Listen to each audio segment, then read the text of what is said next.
এটা খুবই সত্য কথা যে মনে যখনই অপরের দোষ দেখবার প্রবৃত্তি এসেছে, তখনই ওই দোষ নিজের ভিতরে এসে বাসা বেঁধেছে।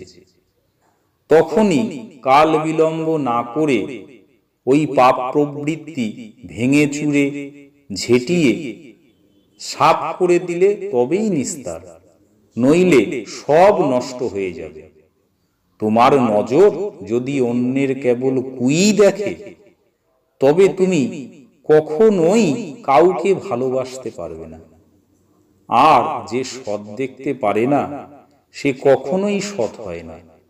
তোমার মন যত নির্মল হবে, তোমার চক্ষু তত নির্মল হবে, আর জগৎটা তোমার নিকট নির্মল হয়ে ভেসে উঠবে। তুমি যাই দেখো না কেন, অন্তরের